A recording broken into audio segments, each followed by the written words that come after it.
The entire cabin fell silent as 11-year-old Marcus Jackson stood in the aisle, voice steady despite his trembling hands.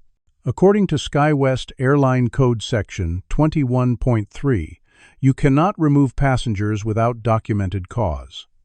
The flight attendant's face contorted with rage as passengers began recording. Before we dive into this incredible story of courage and justice, where are you watching from today? Drop your location in the comments and hit that like and subscribe button to join our community fighting against discrimination. Now let me take you back to where it all began, when what should have been a routine flight home turned into a moment that would change airline policy forever. Dr. Vanessa Jackson stretched her arms above her head as the first rays of Chicago sunlight filtered through the hotel curtains. At 42, the respected neurosurgeon had mastered the art of waking before her alarm, a skill honed through years of emergency surgeries, and raising her brilliant son as a single mother. Across the room, 11-year-old Marcus still slept peacefully, his dog-eared copy of Advanced Aviation Systems splayed open on the nightstand beside him. Vanessa smiled at the sight. While other kids his age lost themselves in video games and sports statistics, her son had developed a fascination with rules, regulations, and the systems that governed everyday life. Knowledge is power, she had always taught him, especially for people who look like us.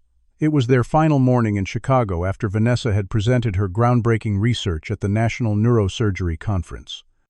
She had worked so hard to get here, putting herself through medical school while raising Marcus after his father abandoned them when Marcus was just a baby. Those years had been brutal, studying late into the night, after tucking her son into bed, taking extra shifts at the hospital to pay for childcare, subsisting on ramen and determination. But that struggle had formed an unbreakable bond between mother and son. They were a team partners who faced the world's prejudices together with dignity and intelligence. "Marcus," she called, softly crossing to his bedside. "Time to wake up, baby. We've got a plane to catch." The boy stirred his eyes, opening with immediate alertness, a trait Vanessa recognized from her own personality. "Morning, Mom," he said, sitting up and reaching for his glasses. "I was dreaming about our flight. Did you know the Boeing 737 has over 400,000 parts?" Vanessa laughed, ruffling his closely cropped hair. "I did not know that. Save some brain space for your science competition when we get home, Professor." Marcus beamed at the nickname as he swung his legs over the side of the bed. The science club finals were tomorrow, and his project on aerodynamics was favored to win first place. Vanessa's phone buzzed on the dresser, and her smile faded as she read the message. "Everything okay?" Marcus asked already, pulling his neatly folded clothes from his suitcase. The boy missed nothing. "One of my patients back home had a complication last night," Vanessa explained, typing a rapid response. "Mrs. Torres, the aneurysm case." Marcus nodded solemnly. "The one with twins in college." He remembered Vanessa mentioning the case, how she'd fought to schedule the woman's surgery despite insurance complications. "Yes, that's her. They've stabilized her, but I need to examine her as soon as we land." Vanessa's voice carried the weight of responsibility. "We definitely can't miss this flight." Marcus was already moving with purpose, gathering his mother's toiletries and arranging them in her travel bag. This was their rhythm. When one faced pressure, the other provided support. As they packed, Vanessa received another call from the hospital, stepping into the bathroom to discuss the medical details. Marcus could hear the professional tone she used with colleagues, the assured confidence that had earned her respect in a field dominated by older white men. He knew the statistics, had read them in his mother's medical journals. Less than 3% of neurosurgeons were black women. His mother had overcome obstacles Marcus was only beginning to understand. While Vanessa finished her call, Marcus opened his notebook, reviewing the flight details he'd meticulously researched. SkyWest Airlines Flight 2187, departing O'Hare at 10:45, arriving in Atlanta at 1:17. Premium economy, seats 14A and 14B, which he'd helped select for their proximity to both the emergency exit and the restrooms. The hotel room phone rang, and Marcus answered to confirm their checkout time and arrange for a taxi. By the time Vanessa emerged, he had organized their departure with the efficiency of a seasoned travel agent. "What would I do without you?" she asked, genuinely amazed at his capability. "You'd probably miss a lot of flights," he replied with a grin. Over room service breakfast, they discussed Marcus's aviation book. "It says here that airline policies are actually binding contracts," he explained between bites of pancake. "When you buy a ticket, you enter a contractual agreement, and they can't just change the terms without proper cause." Vanessa nodded, impressed but not surprised by her son's analysis. "That's true of many things in life, Marcus. Always read the fine print. Always know your rights." Her expression grew serious. "But remember what else I've taught you, Marcus," finished her thought. "Knowledge without respect is just arrogance. And always stay calm even when others aren't." It was their mantra, their strategy for navigating a world that too often judged them by the color of their skin rather than the content of their character. The taxi driver who took them to O'Hare was a friendly man from Nigeria who beamed when Vanessa mentioned she had colleagues at a teaching hospital in Lagos. "My daughter wants to be a doctor too," he told them, pride evident in his voice. "She is 16, studying biology every night. Tell her to contact me if she needs advice on medical school applications," Vanessa offered, passing her professional card forward. "We need more brilliant women in medicine." Marcus watched this exchange with admiration. His mother never missed an opportunity to extend the ladder behind her, to make the path easier for those who would follow. As the taxi navigated the Chicago morning traffic, dark clouds gathered on the horizon. "Looks like storm's coming," the driver noted, glancing worriedly at the sky. "Hope your flight not delayed." Vanessa checked her phone for weather alerts, while Marcus peered through the window at the approaching clouds. "The forecast shows thunderstorms developing this afternoon," he said, "but we should take off before the worst hits." The weather added a layer of tension to their journey. A delayed flight wouldn't just mean missing Marcus's competition preparation, it could impact Mrs. Torres's care. As they pulled up to the departures terminal, the first raindrops began to fall. O'Hare International Airport bustled with Monday morning business travelers and families returning from weekend trips. Security lines snaked through the terminal, moving with painful slowness. Marcus noticed his mother checking her watch repeatedly as they inched forward. "We still have 53 minutes until boarding," he reassured her, having calculated their timing buffer the previous evening. "And I already checked us in online, so we just need to get through security and reach gate F-16. Vanessa smiled gratefully at her son's foresight. Ahead of them in the security line, an elderly couple struggled to remove their shoes. Marcus stepped forward without hesitation. "May I help you with that, sir?" he offered, kneeling to assist the older gentleman who was unsteady on his feet. The man's wife beamed at Vanessa. "What a well-mannered young man you've raised," she said. "You don't see that kind of respect much anymore." Vanessa thanked her, watching proudly, as Marcus efficiently helped the couple organize their belongings for the scanner. It was these moments that reassured her. Despite the challenges they faced, despite the weight of raising a black son in America, she was guiding him toward becoming the kind of man the world needed more of. What neither of them could know as they finally cleared security and made their way toward their gate was that all their preparation, all their dignified patience, all the lessons they had learned about navigating an unfair world were about to be tested in ways they never imagined. Now boarding SkyWest Airlines Flight 2187 to Atlanta, beginning with our priority passengers, active military personnel and families with small children. The gate agent's announcement cut through the ambient noise of gate F-16 as passengers began gathering their belongings. Vanessa and Marcus collected their carry-on bags and prepared their boarding passes on their phones, standing in the premium economy line as their boarding group was called. From her position at the aircraft door, flight attendant Heather Blackwell watched the approaching passengers with practiced scrutiny. 34 years old, with perfectly highlighted blonde hair and a smile that never quite reached her eyes, Heather had been flying with SkyWest for 11 years. She prided herself on running an orderly cabin and had definite ideas about the types of passengers who belonged in different sections of the aircraft. Her gaze lingered on Vanessa and Marcus as they approached, a subtle furrow forming between her brows. "Boarding passes, please," she said, her tone noticeably cooler than it had been for the previous passengers. Vanessa held out her phone, meeting Heather's gaze, with the practiced neutrality she'd perfected throughout her career. Seats 14A and 14B. Marcus added helpfully his enthusiasm for the flight undimmed by the flight attendant's frosty reception. Heather verified their boarding passes with a slight frown. "Premium economy is to your right," she said, her emphasis on premium carrying an unmistakable subtext. As they made their way down the aisle, Marcus whispered to his mother, "Seat 14. A is a window seat. I made sure to book it so you could rest against the wall if you needed to sleep." Vanessa squeezed his shoulder gratefully as they located their row. The premium economy section offered slightly more legroom and wider seats than standard economy, a comfort Vanessa had splurged on knowing she might need to review medical files during the flight. As they settled in stowing their bags in the overhead compartment, a commotion arose 3 rows ahead. "This is unacceptable," a voice complained loudly. "I specifically requested an aisle seat in premium economy."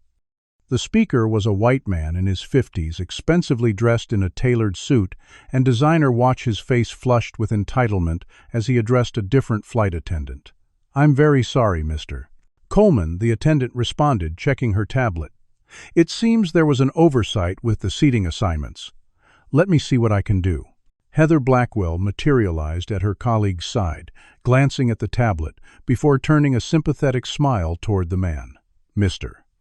Richard Coleman, I'm so sorry for the inconvenience. Let me help you find more suitable seating."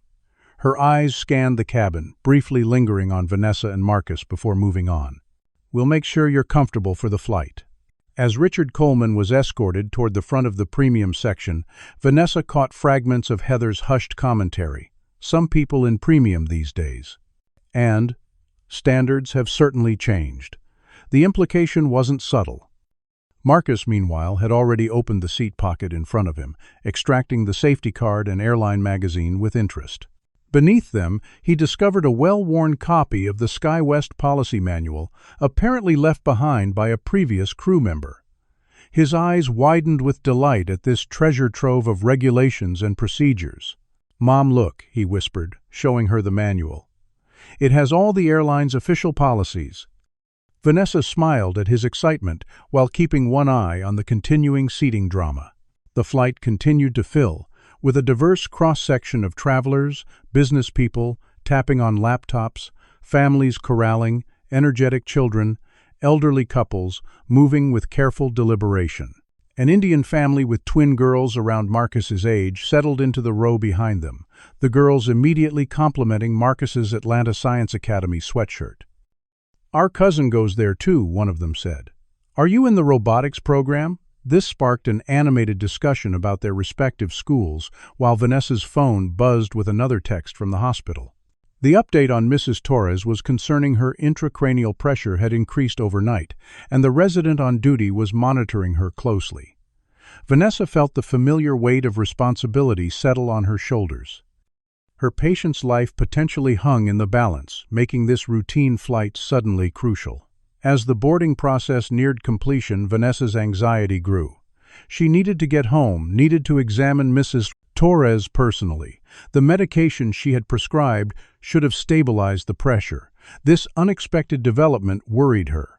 Marcus noticed his mother's furrowed brow and the tense set of her shoulders, signs he had learned to recognize over the years. "She'll be okay, Mom," he said quietly. "You're the best neurosurgeon in Atlanta. You'll know exactly what to do when we get there." Vanessa squeezed his hand, marveling at how this child could read her so well, could offer comfort with such mature insight. "Thank you, baby. I just need some water to take my migraine medication before takeoff. These fluorescent lights are triggering one." The stress and bright airport lighting had indeed sparked the beginnings of a migraine, a condition Vanessa had managed since medical school. As the final passengers boarded, Vanessa pressed the call button above her seat. Several minutes passed before Heather appeared, her smile tightening when she saw who had summoned her. "Yes," she asked, making no attempt to hide her impatience. "Could I please have a cup of water to take my medication before takeoff?" Vanessa requested politely. Heather glanced at the small pill case in Vanessa's hand. "We haven't completed the boarding process yet. You'll have to wait until we're in the air for beverage service." Before Vanessa could explain that she needed to take her medication preventatively, Heather had already turned away. Moments later, Vanessa observed her providing a pre-takeoff water to an elderly white woman in the row across from them without hesitation. The contrast was stark and unmistakable. A different flight attendant, a young Asian American man whose name tag read James Wong, noticed the exchange and made eye contact with Vanessa. With a subtle nod of understanding, he disappeared briefly into the galley and returned with a cup of water, placing it discreetly on her tray table. "For your medication, ma'am," he said quietly. "Please let me know if you need anything else during the flight." "Thank you, James," Vanessa replied, gratitude evident in her voice. Marcus watched this interaction with observant eyes, noting the difference between the two flight attendants' behavior. It wasn't new to him. This wasn't the first time he'd witnessed the disparate treatment his mother received compared to white patients, colleagues, or in this case, fellow passengers. Vanessa had never shielded him from these realities, but had instead equipped him with the tools to process and respond to them with dignity. "Remember," she whispered to him as she took her medication, "always stay calm, always be respectful, but never let anyone make you feel less than you are." Marcus nodded solemnly, returning to the policy manual with renewed interest. As the cabin doors closed and the aircraft prepared for pushback from the gate, the rain outside had intensified, drumming against the windows and casting a gloomy pall over the tarmac. The captain's voice crackled over the intercom, announcing a slight delay due to air traffic control and weather conditions. Vanessa closed her eyes, briefly calculating the impact of every potential delay on her ability to reach Mrs. Torres in time.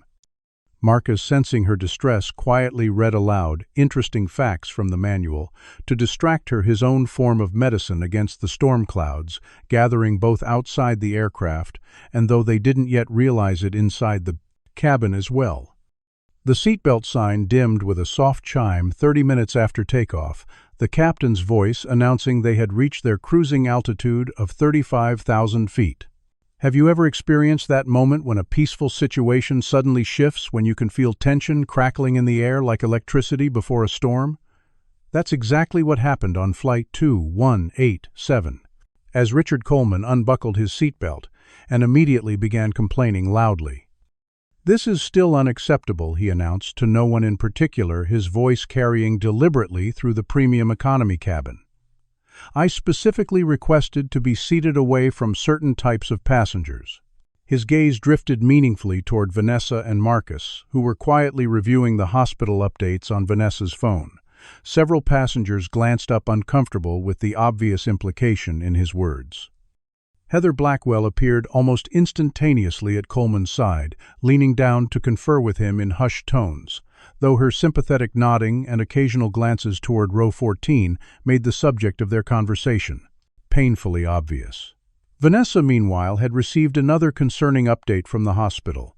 With the seatbelt sign-off, she decided to make a quick call to her colleague Dr. Patel to discuss Mrs. Torres's treatment plan. "Yes, I'm looking at her scans now," Vanessa said professionally, keeping her voice low as she examined the images on her phone. "The pressure increase is concerning.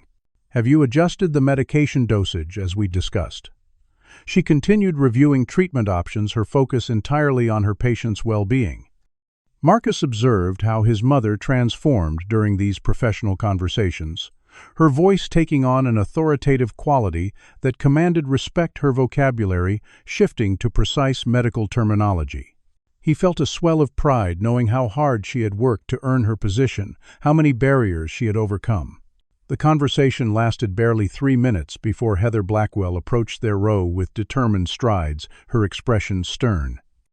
"Ma'am, you need to end that call immediately," she demanded loudly, disrupting not only Vanessa's conversation, but drawing attention from surrounding passengers.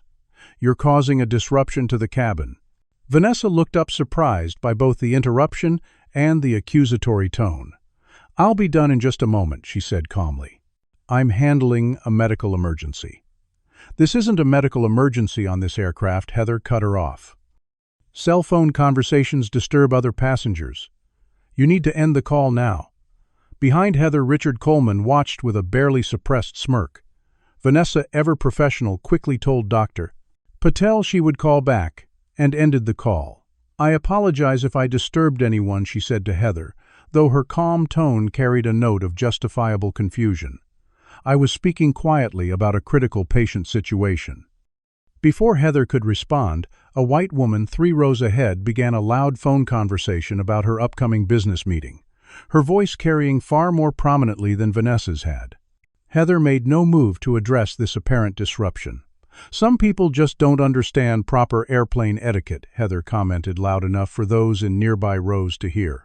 "Perhaps premium economy isn't the right fit for everyone." The implication hung in the air like a toxic cloud. Marcus, who had been silent until now, looked up from the policy manual.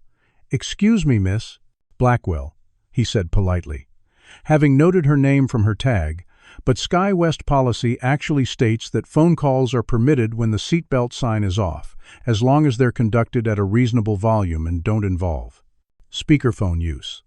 His finger marked the relevant section in the manual. Heather's expression flickered with surprise before hardening. "Young man, I don't need a child telling me airline policy. I've been flying with SkyWest for 11 years. She turned back to Vanessa. "Please control your son and keep your conversations to a minimum for the remainder of the flight. I'll be documenting this incident." As Heather walked away, she paused to chat amiably, with the white woman still engaged in her phone conversation, making no mention of any policy violations. James Wong, who had been serving drinks nearby, caught Vanessa's eye and gave an almost imperceptible shake of his head, his expression apologetic. Marcus had begun writing in his small notebook, documenting the time, the exchange, and the apparent discrepancy in how policies were being applied. "What are you doing?" Vanessa asked softly. "Creating a record," he replied simply. "Like you taught me. If something doesn't seem right, document everything factually." She smiled despite her growing concern, recognizing her own teachings reflected in her son's methodical approach. The next 30 minutes passed without incident. As Marcus continued reading the policy manual and Vanessa reviewed medical files on her tablet, though she could feel Heather's gaze returning to their row repeatedly during her cabin. Checks. "Is this something you've experienced yourself? Have you ever been singled out or felt unwelcome in a space where you had every right to be?" Comment number 1. If you've faced discrimination in public spaces, and hit that like button. If you believe everyone deserves equal treatment regardless of their skin color. Also, make sure to subscribe to hear stories of courage and resistance just like this one. As the tension continues to build on this flight, what do you think will happen next? Will Vanessa and Marcus continue to face escalating discrimination, or will someone else on the plane stand up for what's right? The aircraft shuddered as it encountered a patch of turbulence, the captain's voice coming through the speakers to request that passengers return to their seats and fasten their seatbelts. The illuminated sign had barely dimmed again 20 minutes later when Vanessa, feeling the pressure in her bladder from the medication she'd taken, carefully unbuckled and stood to make her way to the lavatory. The aisle was momentarily clear, with most passengers settled after the turbulence. She had taken only 3 steps when Heather Blackwell appeared seemingly from nowhere, blocking her path.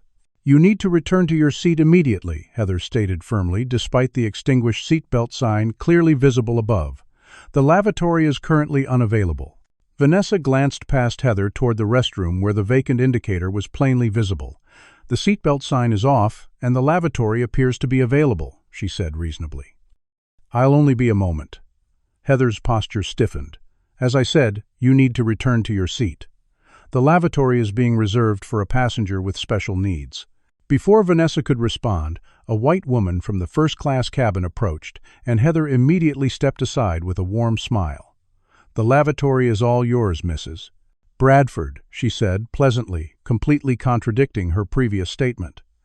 The double standard was so blatant that several nearby passengers exchanged uncomfortable glances.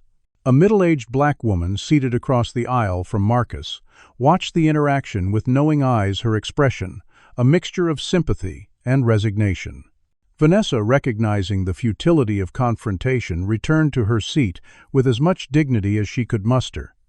"What happened?" Marcus whispered, though he had observed enough to guess.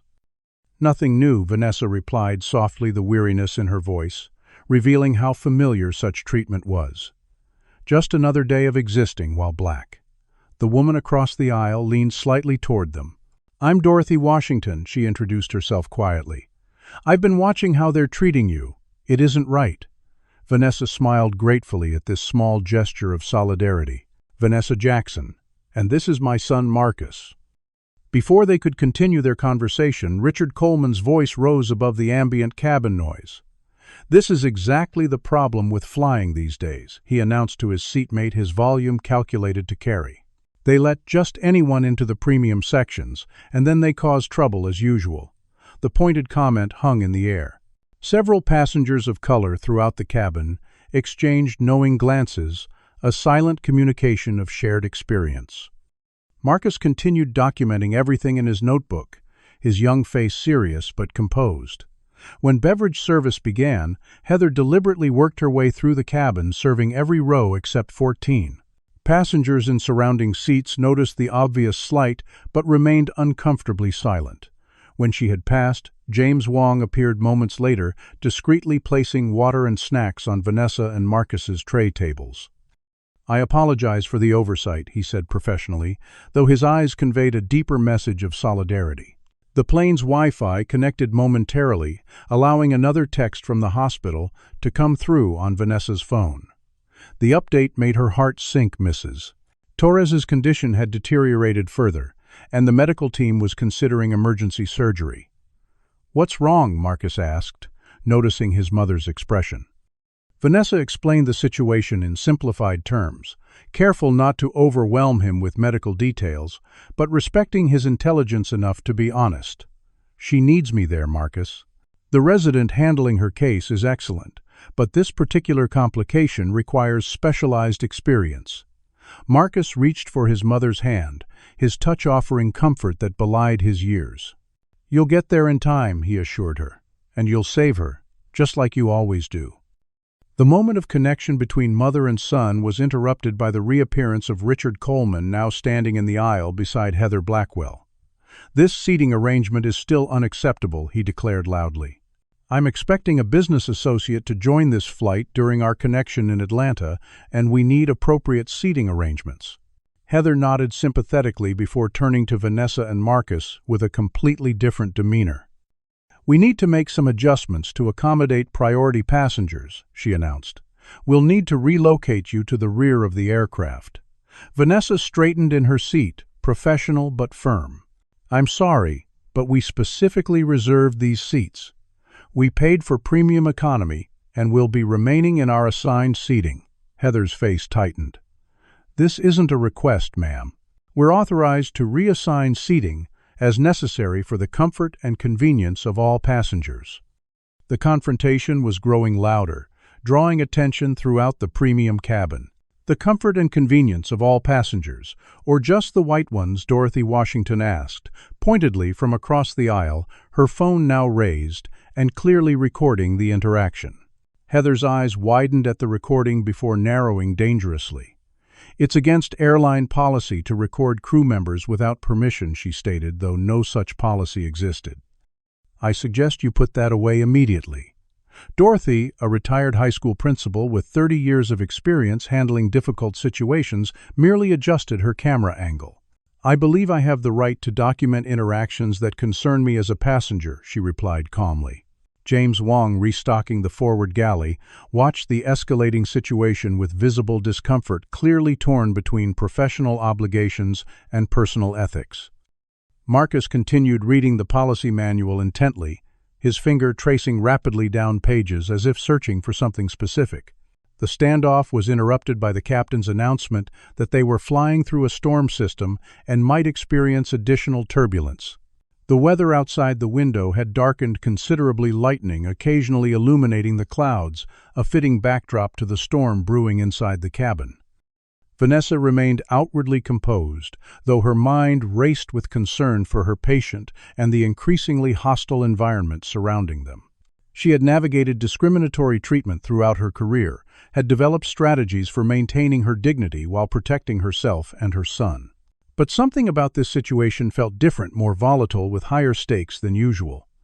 As Heather and Richard reluctantly retreated, promising to handle the situation shortly, Vanessa leaned close to Marcus. "Whatever happens," she whispered, "remember that we have done nothing wrong. We belong here as much as anyone else." Marcus nodded, his young face solemn but unafraid.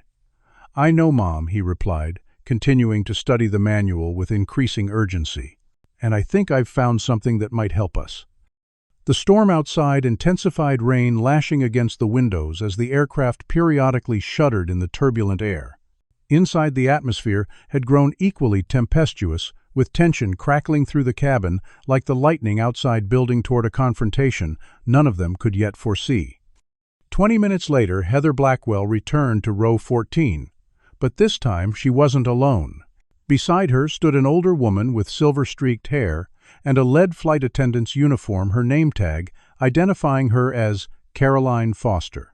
Caroline's expression was professional but uncomfortable, suggesting she might have been pressured into this confrontation rather than initiating it. "Doctor." Jackson Caroline began, having apparently been briefed on Vanessa's profession.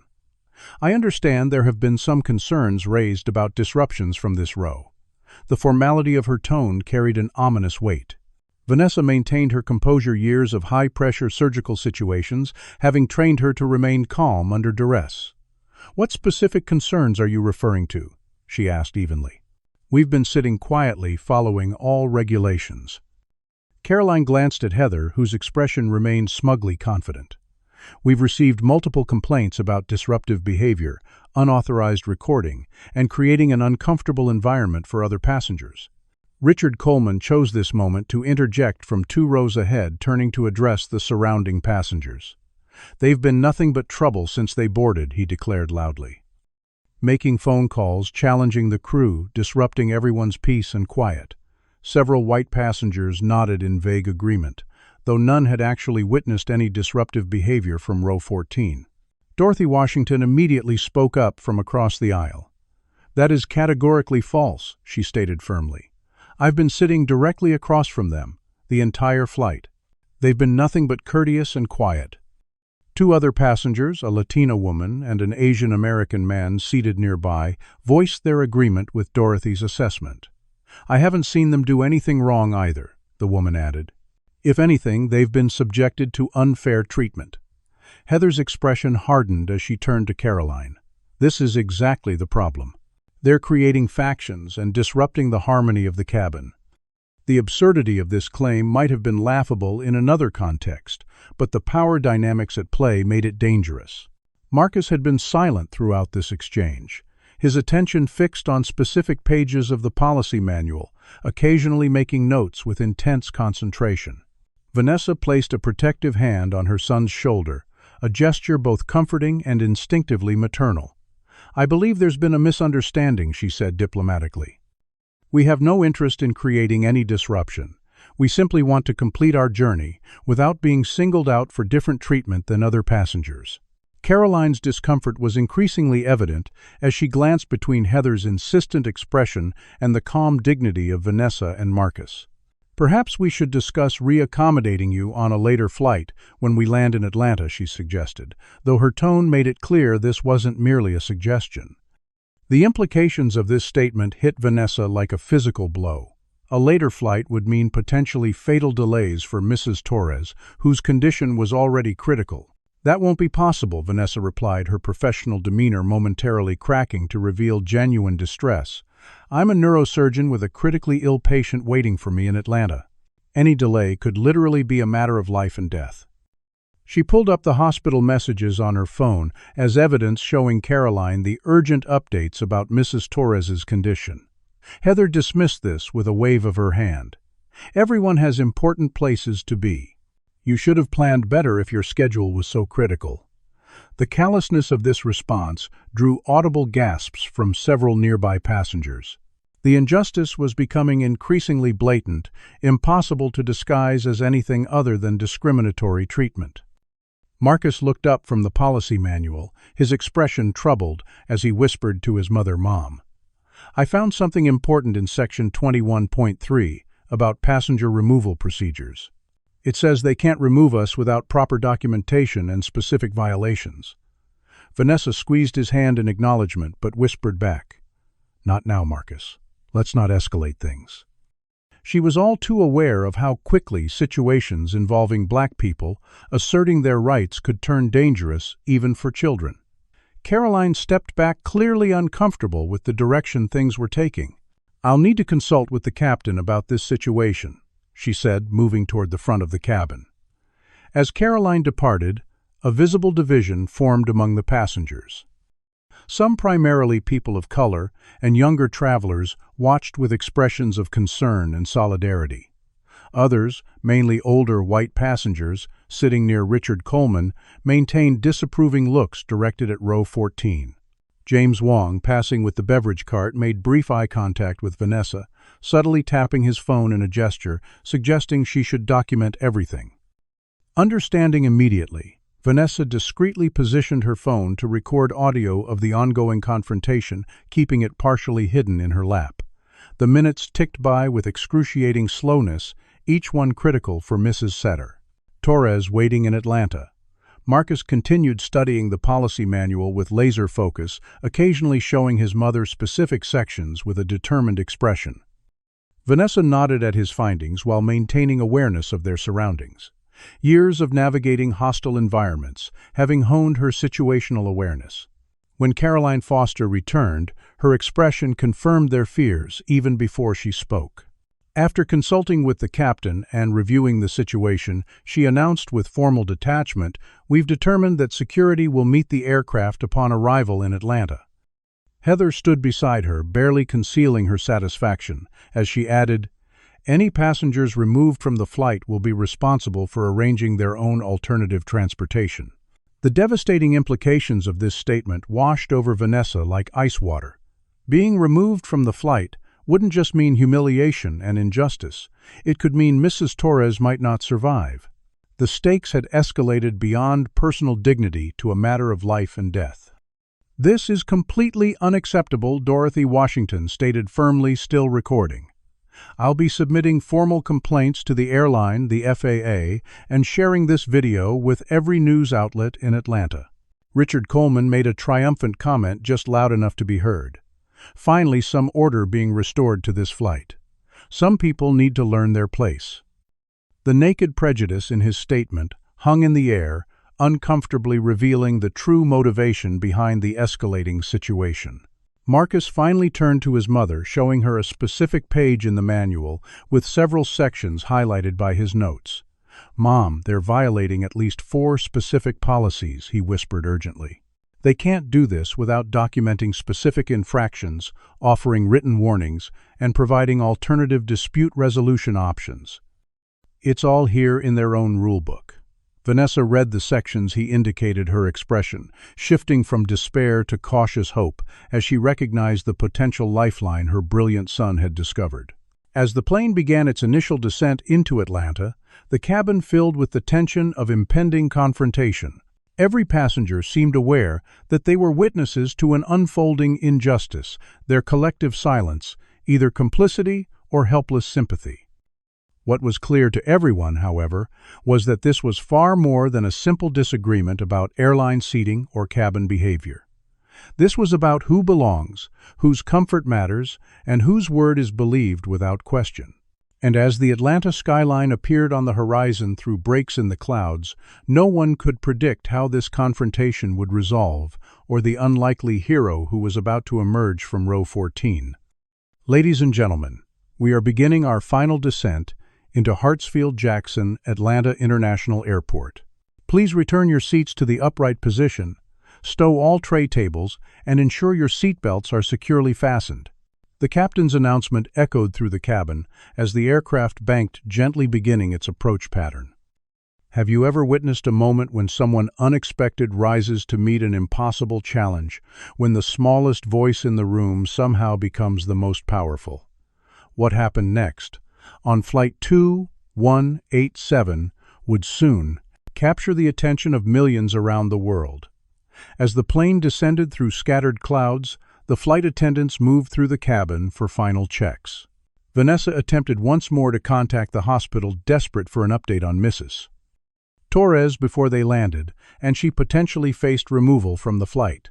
"Ma'am, all electronic devices must be completely powered down for landing," Heather stated with exaggerated authority, hovering over row 14 while ignoring several white passengers still using their devices. "I need to check on my critical patient," Vanessa explained, her professional demeanor strained by genuine concern. "It will only take a moment." "The rules apply to everyone," Heather replied coldly, though her selective enforcement throughout the flight had demonstrated otherwise. "Put it away immediately, or I'll add this to the security report." From several rows ahead, Richard Coleman turned to make another triumphant comment. "Some people think rules don't apply to them. It's about time there were consequences." Marcus watched this exchange with increasing alarm, the policy manual open on his lap to a section he'd been studying intently. His mother's hand trembled slightly as she powered down her phone, and he recognized the rare signs of fear behind her composed exterior. This wasn't just about unfair treatment anymore, Mrs. Torres's life hung in the balance. The plane touched down with a gentle bump, taxiing toward the terminal as passengers prepared for deplaning. Unlike the usual rush to retrieve belongings and stand in the aisle, an unusual tension kept most passengers seated, aware that this flight would end differently than most. "Ladies and gentlemen, welcome to Atlanta," the captain announced. "Local time is 1:22 p.m. and the temperature is 74 degrees. Please remain seated with your seatbelts fastened until we reach the gate and the seatbelt sign has been turned off. Also, at the request of airport security, we ask that all passengers remain seated upon arrival to allow security personnel to board the aircraft first." A murmur ran through the cabin at this announcement, the implications clear to everyone. As the aircraft approached the gate, Vanessa tried one last time to reason with Caroline Foster, who had returned to their row. "Please, as a medical professional, I'm begging you to reconsider. I have a patient in critical condition waiting for me." Caroline's discomfort was evident, but before she could respond, Heather interjected. "That should have been considered before causing disruptions throughout the flight." The aircraft door opened, and two uniformed airport security officers entered, directed toward row 14 by Heather's pointing finger. Her expression couldn't conceal a certain satisfaction as she began explaining the situation to the officers. "We have passengers who have been disruptive and combative throughout the flight," she stated loud enough for everyone to hear. "The airline has decided they should be removed from this aircraft and potentially banned from future travel." The first security officer, an older black man with a serious expression, listened to Heather's account while surveying the cabin, noting the numerous phones now recording the scene. The second officer, younger and white, looked uncomfortable with the growing tension. Before either officer could respond, Marcus Jackson slowly stood up in the aisle. Vanessa gently tried to pull him back into his seat, but her son's determined expression told her this was a moment she couldn't protect him from. This was his choice. "Excuse me, officers," Marcus said, his voice initially soft but gaining strength with each word. "Before you take any action, I believe there's something important you should know about airline policy regarding passenger removal." The cabin fell completely silent, passengers and crew alike stunned by the young boy's poised intervention. According to SkyWest Airline Code Section 21.3 Paragraph B, Marcus continued holding up the policy manual. "Passengers cannot be removed from an aircraft without documented cause, written warnings for specific infractions, and the opportunity to remedy any violations."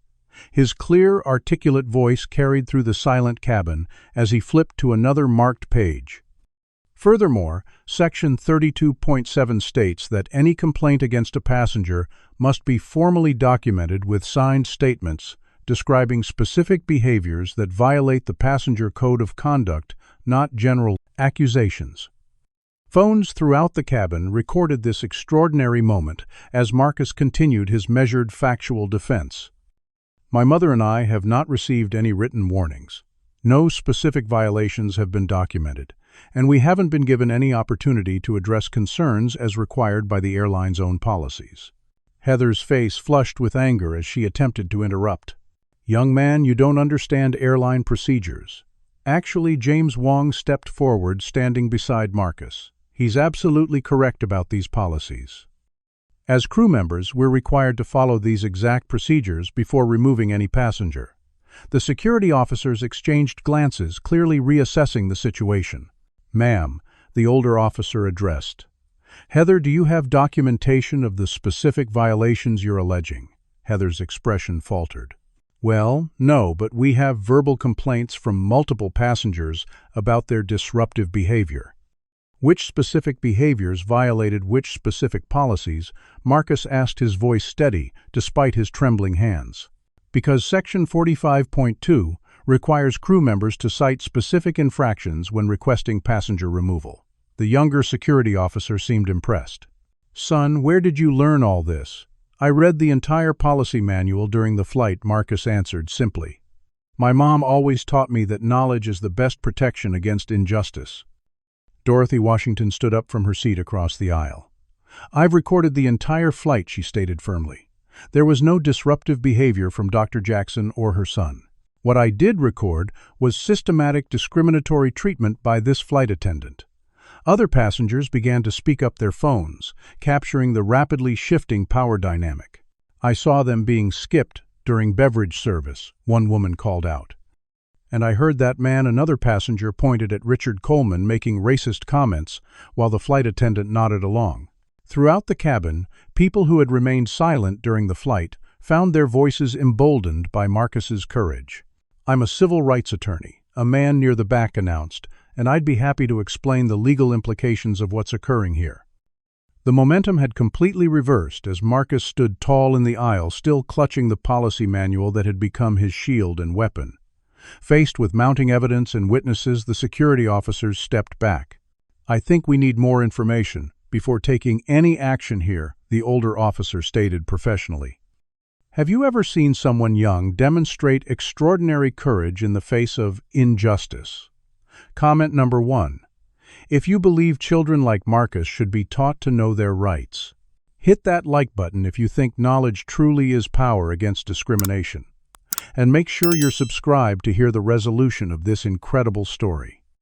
As the tables turn and the truth begins to emerge, what do you think will happen to Heather and Richard? Will justice finally be served for Vanessa and Marcus?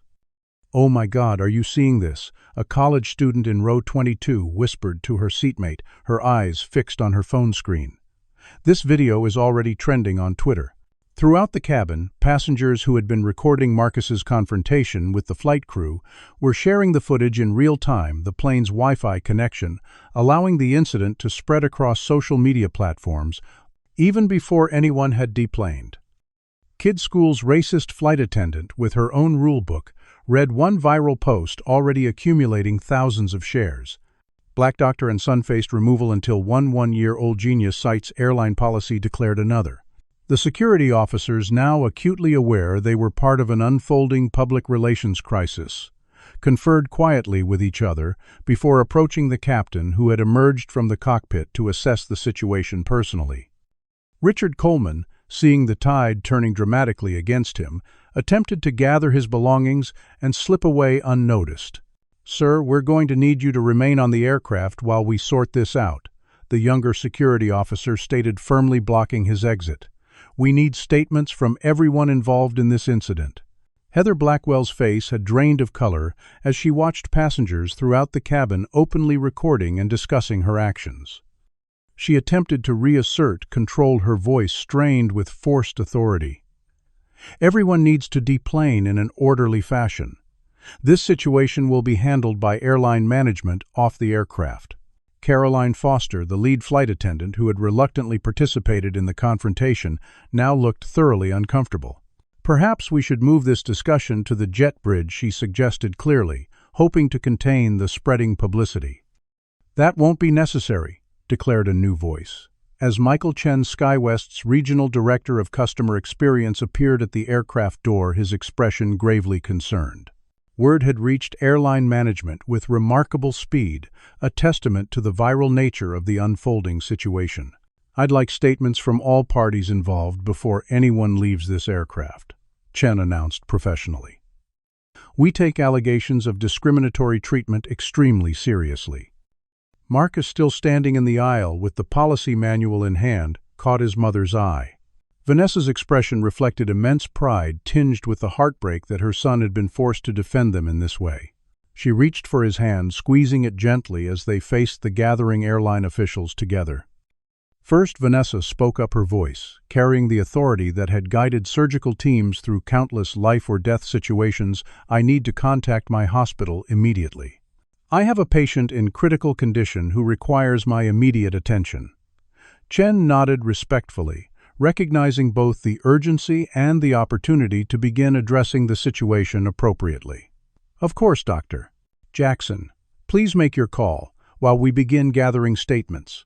As Vanessa contacted Dr. Willebacher, Patel, for an update on Mrs. Torres, Dorothy Washington, approached airline officials with her phone. "I have extensive footage of the entire incident from the first discriminatory interaction to this moment," she stated. "I'm happy to share it with your team and with the media if necessary." Throughout the cabin, other passengers volunteered their own recordings and statements. "I saw the flight attendants skip their route during beverage service," one man reported. "And then lie about the bathroom being unavailable," added another woman. "I heard that passenger, a business traveler, pointed to Richard Coleman, make several racist comments, and the flight attendant nodded along each time." James Wong stepped forward as well. "As a crew member, I observed consistent discriminatory treatment toward Dr. Jackson and her son throughout the flight," he stated professionally. "I attempted to mitigate it where possible, but I should have spoken up sooner. I apologize for that failure." The second security officer, who had been reviewing the policy manual sections Marcus had cited, looked up with raised eyebrows. "The kid is right about every single policy he quoted," he confirmed to Chen. "They couldn't be removed without documented infractions and formal warnings, which clearly weren't provided." Meanwhile, Marcus had returned to his seat, the adrenaline of the confrontation finally catching up with him as his hands trembled slightly. The weight of what he'd done, standing up to adults in positions of authority, defending his mother, citing policy in front of an entire aircraft of strangers, seemed to hit him all at once. Vanessa, completing her urgent medical call, immediately wrapped an arm around her son's shoulders. "Mrs. Torres," he asked quietly.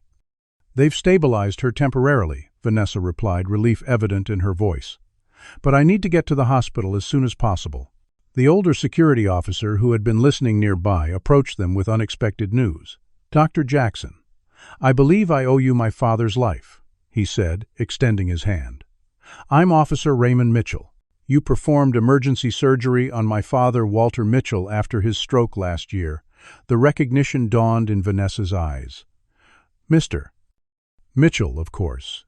He had an unusual arterial configuration that complicated the procedure. How is he doing, walking and talking, thanks to you, officer?" Mitchell replied with genuine gratitude. "And now I understand why you're in such a hurry to get to the hospital. Let me help expedite things." While this conversation unfolded, Chen was reviewing the footage from multiple passengers' phones, his expression growing increasingly troubled. When Heather attempted to defend her actions, claiming she had followed standard procedures for disruptive passengers, several recordings clearly contradicted her account. Miss Blackwell Chen interrupted her explanation. "These videos show you specifically targeting Dr. Jackson and her son, while ignoring similar behaviors from other passengers. Can you explain this discrepancy?" Before she could formulate a response, Richard Coleman's voice rose in frustration. "This is ridiculous. I'm going to miss my connection if this charade continues." His outburst prompted another passenger to speak up. He was trying to get their seats for his business associate who's joining the flight in Atlanta. "I heard him discussing it with the flight attendant." This revelation shifted attention to Coleman, whose entitled attitude had been a driving force behind much of the conflict.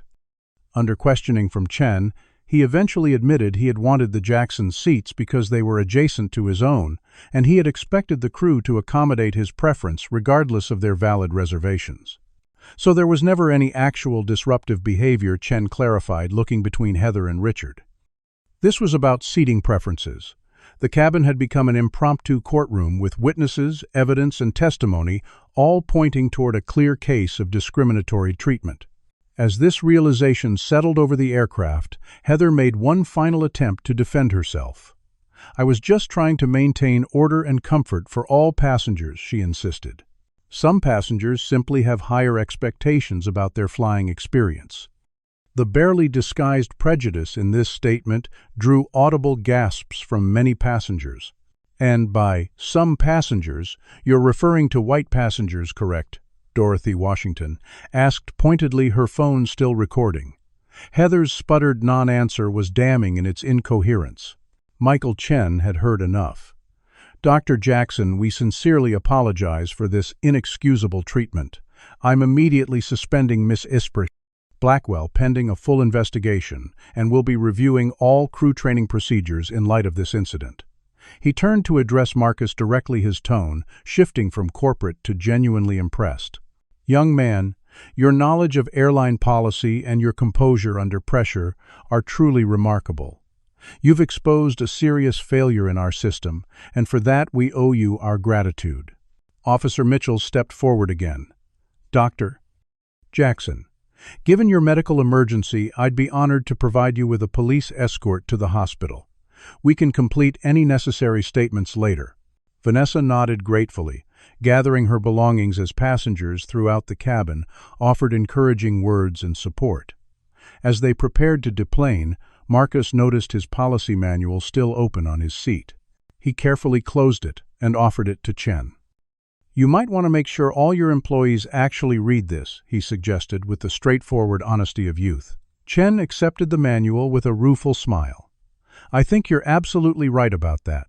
As Vanessa and Marcus finally exited the aircraft escorted by Officer Mitchell, passengers spontaneously began to applaud, many standing in recognition of their courage and dignity in the face of blatant discrimination. Outside the plane, they found news crews already gathering, alerted by the viral videos spreading across social media platforms. Flight rights marker was trending nationally, with the video of Marcus calmly citing airline policy while standing up to discriminatory treatment being shared by celebrities, civil rights organizations, and ordinary citizens alike. The story of a brilliant young boy who used knowledge instead of anger to fight injustice had struck a powerful chord. What began as a routine flight home had transformed into a viral moment that would spark important conversations about race authority and the power of knowing your rights in America. 1 week after the incident that would come to be known across social media as flight rights marker Vanessa and Marcus Jackson sat in a conference room at SkyWest Airlines regional headquarters. The long, oval table was populated with airline executives, legal representatives, and public relations specialists, all there to address the fallout from a viral video that had now been viewed over 38 million times and featured on every major news network. Michael Chen, who had witnessed the aftermath of the incident firsthand, led the meeting with a solemnity that acknowledged the gravity of the situation. "Dr. Jackson Marcus, first and foremost, I want to reiterate our profound apology for the treatment you experienced on our flight." Chen began, his sincerity evident. "What happened was a complete failure of our values as an airline and as human beings." Vanessa sat poised in her charcoal gray suit, every inch the accomplished neurosurgeon, her expression reserved but attentive. Beside her, Marcus wore a button-down shirt and slacks, his posture straight, as he carefully documented the meeting in the same notebook he'd used on the flight. "We're not here for apologies," Vanessa stated calmly. "We're here to ensure structural changes that prevent this from happening to anyone else." Her words carried the weight of purpose rather than recrimination. Chen nodded respectfully. "That's precisely why we've asked you here today. We want your input on the comprehensive anti-bias training program we're developing for all customer-facing staff." He slid a folder across the table containing the preliminary outline. "We'd like Marcus to review it as well, given his remarkable understanding of policy application." As Vanessa and Marcus reviewed the documents, Chen continued his update. "As you may already know, Heather Blackwell has been terminated from SkyWest Airlines. Our investigation revealed this wasn't her first incident involving discriminatory treatment, though previous complaints had been inadequately addressed. This confirmation of a pattern aligned with James Wong's testimony." Speaking of James, Chen added, "We've promoted James Wong to lead flight attendant and appointed him to our newly formed Inclusion Advisory Committee in recognition of his ethical stand during the incident." Across the city in a federal office building, Richard Coleman was facing his own consequences. After footage revealed his role in instigating the discriminatory treatment, his company, a major government contractor, had placed him on administrative leave, pending an investigation into violations of their ethics policies. The viral nature of the incident had made him instantly recognizable, his face and behavior now synonymous with the entitlement that often fuels racial discrimination. Back at SkyWest headquarters, the legal team was outlining the settlements offered to both the Jacksons and several other passengers of color who had experienced similar treatment on previous flights. The revelation that the Jacksons' experience was far from isolated had prompted a sweeping internal investigation, unearthing dozens of similar incidents that had been dismissed or inadequately addressed over the years. "We've established a passenger advocacy board to review all removal incidents and ensure they comply with our policies," one executive explained. "And we'd like to offer Marcus a position as a youth advisor to this board, given his unique perspective and remarkable knowledge of airline regulations." Marcus looked up from his notes, a hint of surprise breaking through his serious demeanor. "Really? You'd actually listen to what a kid has to say?" The question, simple but profound, momentarily silenced the room of professionals. Marcus Chen replied after a thoughtful pause, "Your actions demonstrated more integrity and understanding of fair treatment than many adults in positions of authority. We'd be foolish not to listen." Meanwhile, at Grady Memorial Hospital, Mrs. Torres was making a remarkable recovery from the emergency surgery Vanessa had performed immediately upon reaching the hospital that fateful day. Against all odds, Vanessa had arrived in time to correct the complication that might have claimed her patient's life. Mrs. Torres had since learned of the discrimination her doctor had faced while rushing to save her and had become an unexpected ally in the growing movement for accountability in public accommodations. "I owe my life to Dr. as topless Procking Jackson," she told reporters from her hospital bed. "And she nearly wasn't allowed to be here because of someone's prejudice. That should terrify everyone, regardless of their race." As the meeting at SkyWest continued, Dorothy Washington joined by video conference to share her perspective as a witness and to discuss her role in the newly formed Passenger Advocacy Network. The retired principal had become an important voice in the conversation about discrimination in commercial air travel. Her clear articulation of events and decades of experience addressing systemic issues, making her an invaluable contributor. "What happened to the Jacksons isn't just about one flight attendant or one airline," she explained. "It's about the countless microaggressions and macroaggressions that Black travelers face every day, most of which go unrecorded and unaddressed." The SkyWest executives listened with genuine attention, many of them confronting their own blind spots about the experiences of passengers of color for the first time. Vanessa, while appreciating the corporate response, remained focused on the broader implications. "Your policy changes are a start," she acknowledged, "but this incident reflects deeply ingrained societal issues that extend far beyond airline procedures." She outlined her vision for a support network for professionals facing workplace discrimination, something she had been considering since the incident. "As a Black woman in medicine, I've navigated discrimination throughout my career. What happened on that flight was merely a more public version of what many of us experience daily." Marcus, who had been quietly taking notes throughout the meeting, finally spoke up with the directness of youth. "All these changes sound good. But how will you know if they're actually working? Who checks to make sure flight attendants aren't still discriminating when cameras aren't recording?" It was a penetrating question that cut to the heart of meaningful reform versus public relations management. Chen looked genuinely thoughtful before responding. "That's an excellent point, Marcus. We need accountability measures, not just policy statements." He turned to his team. "Let's develop anonymous testing procedures similar to those used in housing discrimination cases and regular third-party audits of passenger removal incidents with demographic analysis." As the meeting concluded, Vanessa and Marcus prepared to leave for another appointment, this time with a congressional subcommittee addressing transportation equity, where Marcus had been invited to provide testimony about his experience. The 11-year-old, who had once been interested in aviation policies as an intellectual curiosity, was now helping reshape them on a national level. Outside SkyWest headquarters, they found James Wong waiting to speak with them. "I wanted to apologize personally," he said, his expression earnest. "I should have intervened sooner, more directly. I was trying to help subtly, but that wasn't enough." Vanessa regarded him with understanding. "You were navigating a difficult situation, trying to balance your job security with doing what's right. Many people wouldn't have helped at all." She extended her hand. "What matters is that, when the critical moment came, you stood with the truth." As they parted ways, Marcus looked up at his mother with the mixture of admiration and love that had always characterized their relationship. "Mom, do you think anything will really change?"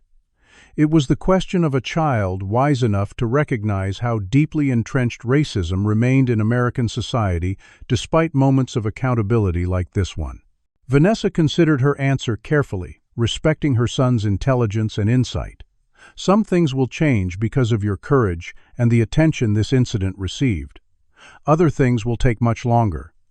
But each time someone stands up like you did with knowledge, instead of just anger, we move a little closer to the world we deserve." The world was indeed watching and responding.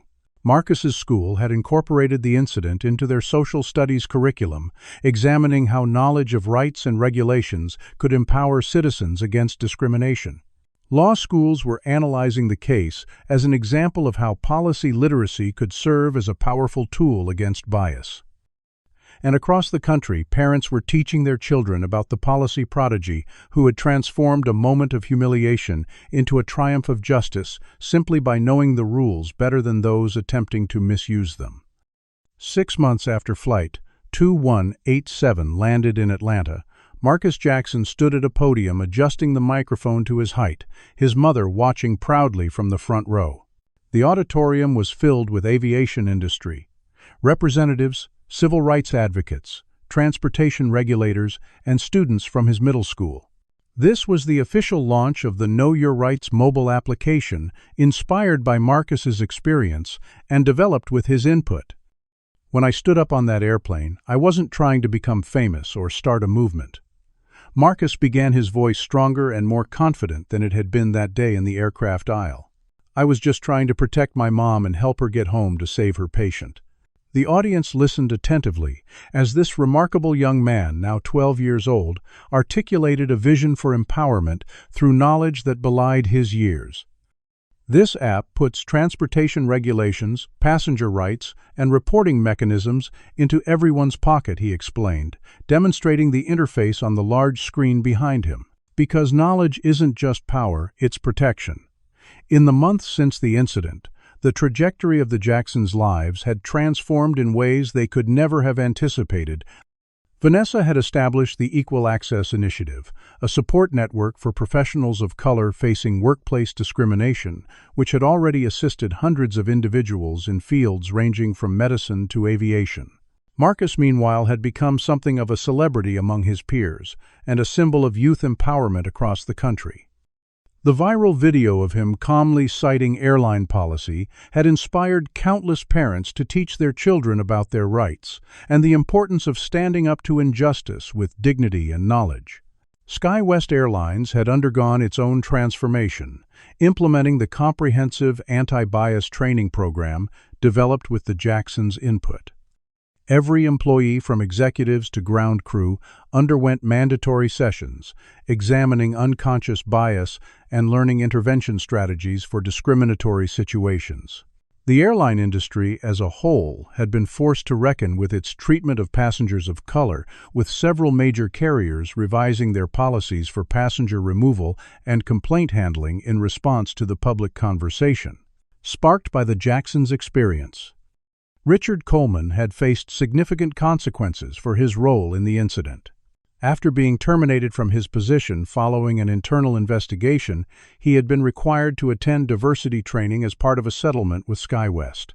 The experience had reportedly prompted deep reflection on his behavior and attitudes, though whether this reflection would translate to lasting change remained to be seen. Heather Blackwell, meanwhile, had initially doubled down on her actions, appearing on several conservative media outlets to defend her treatment of the Jacksons.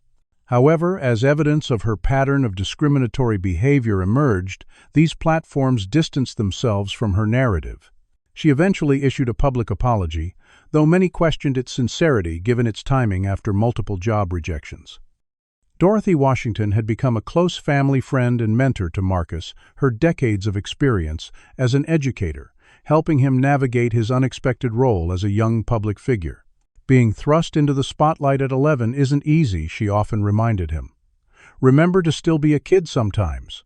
This advice was particularly valuable as Marcus balanced his advocacy work with normal childhood activities like his science club competitions and beginning middle school. James Wong, now a lead flight attendant with SkyWest, had implemented a peer intervention training program that taught crew members how to effectively address discriminatory behavior from colleagues or passengers. The bystander effect is powerful, he explained, during a training session that Vanessa had been invited to observe. But so is the example of a single person doing the right thing. Perhaps the most profound transformation, however, was in the thousands of people who had written to the Jacksons, sharing similar experiences of discrimination in public spaces. These letters, emails, and social media messages revealed the pervasive nature of the problem, but also the inspiration many had found in Marcus's response. When I saw that video of your son standing up and citing policy, I printed out my company's harassment guidelines and finally reported what's been happening in my department, one woman wrote. Your son taught me that knowledge is more powerful than endurance. Mrs. Torres, fully recovered from her surgery, had become an unexpected advocate in her own right. I'm alive today because Dr. Jackson fought to reach me, she told a Telemundo reporter. What if the next doctor, teacher, or firefighter someone needs is prevented from doing their job because of discrimination? This isn't just a civil rights issue, it's a public safety one. During a particularly meaningful moment in Marcus's journey, he received an invitation to meet his personal hero, Supreme Court Justice Thurgood Marshall's son, who was now a prominent civil rights attorney. Your father argued that the law, properly understood, could be a powerful tool against injustice, the attorney told him during their meeting. You demonstrated that principle in action, not with anger or force, but with knowledge and dignity. This meeting had solidified Marcus's growing interest in eventually studying law, though, as he told interviewers with a smile, I've still got a few years of school to finish first. As Marcus concluded his presentation at the app launch event, he shared the philosophy that had guided his actions that day on the plane. My mom always taught me that knowledge is the best defense against injustice. But what I've learned since then is that knowledge shared becomes power multiplied. He gestured to the diverse audience before him.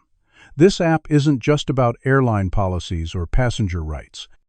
It's about creating a community of people who know they deserve dignity and have the tools to demand it. The standing ovation that followed reflected not just admiration for this extraordinary young man, but recognition of the universal truth. He had illuminated that systems of discrimination rely on people not knowing their rights or having the courage to assert them. As Vanessa joined her son on stage, their embrace symbolized the journey they had taken together, from a moment of potential humiliation to a movement for lasting change. When Marcus returned to his seat, he found a letter waiting for him from a 10-year-old girl in Detroit who had watched his congressional testimony online. Before I saw you on TV, I didn't know kids could make important changes, she had written in careful handwriting. Now I'm learning all the rules at my school because some teachers treat the black kids differently at recess. Thank you for showing me that I don't have to just accept it. This letter, more than the national media attention or corporate changes, represented the true transformation. Marcus had inspired a new generation understanding that knowledge could be their shield and sword in the continuing struggle for equality. 2 weeks after the app launch, Vanessa and Marcus boarded another flight, this time to a medical conference where she would be receiving an award for both her neurosurgical innovations and her advocacy work. As they settled into their seats, the flight attendant recognized them immediately. Dr. and Mr. Jackson, it's an honor to have you on board, she said, with genuine respect. If there's anything you need during the flight, please don't hesitate to ask." Vanessa thanked her with a warm smile, while Marcus took out his notebook, continuing his habit of documenting experiences and observations. Midway through the flight, Marcus noticed a family across the aisle, a mother in a hijab, with 2 young children being treated dismissively by a different flight attendant. Without hesitation, he carefully observed the interaction, documenting the discrepancy between their treatment and that of other passengers. When the flight attendant walked away, Marcus quietly approached the family, introducing himself and discreetly showing them relevant sections of the passenger rights information on his new app. The mother's expression shifted from resignation to resolute understanding as she thanked him with a nod. From her seat, Vanessa watched this interaction with a complex mixture of pride and poignancy. Her brilliant son was already paying forward the lessons of their experience, already becoming a leader in his own right. Yet part of her heart ached that in America in the 21st century, such knowledge and vigilance remained necessary for people of color to secure equal treatment. As the plane soared through clear skies toward their destination, Vanessa reflected on the journey that had brought them here, not just the physical distance from Atlanta to this flight, but the emotional and societal distance they had traveled since that fateful day when Marcus stood up and transformed humiliation into justice, with nothing more than knowledge of the rules and the courage to speak truth to power. What would you have done in Marcus's situation? Have you ever had to stand up against discrimination or unfair treatment? Comment below with your own experiences or thoughts on this story.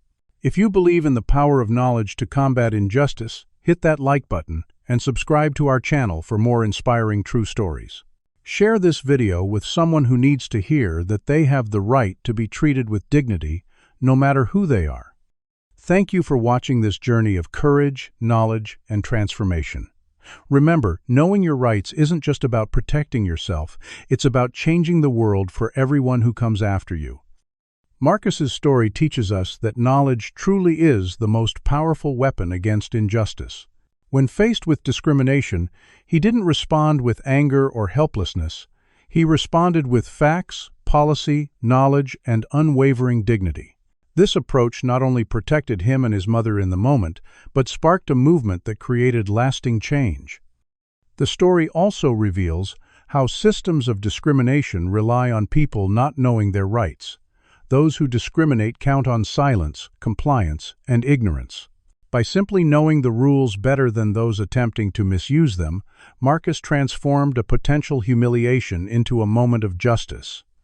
For parents, this story emphasizes the importance of preparing children with both knowledge and context. Vanessa didn't just teach Marcus to know his rights, she taught him to present them with respect and composure, understanding that how you advocate matters as much as what you say. Perhaps most importantly, this story reminds us that change often comes from unexpected sources. No one on that plane expected an 11-year-old boy to be the one to stand up against systemic injustice. Yet his courage inspired passengers to find their voices, corporations to examine their practices, and a generation of young people to recognize their own power. Knowledge, dignity, and courage. These are the tools that transform individual moments of resistance into movements for lasting change. Have you ever witnessed discrimination and wished you knew exactly what to say or do in that moment? Or have you been in Marcus's position, having to stand up for yourself or someone you love against unfair treatment? Share your experience in the comments below. Your story might give someone else the courage they need. If you believe in the power of knowledge to combat injustice, hit that like button to help this important message reach more people. Every like helps this story spread further and inspire more people to learn their rights. Subscribe to our channel for more powerful, true stories of ordinary people standing up against extraordinary injustice. We share these stories not just to inform, but to empower you with the knowledge that change is possible. And please share this video with someone who needs to hear that they deserve to be treated with dignity, no matter who they are or what they look like. Together we can create a world where no one has to experience what the Jacksons did. Thank you for watching, and remember, knowing your rights isn't just about protecting yourself, it's about changing the world for everyone who comes after you.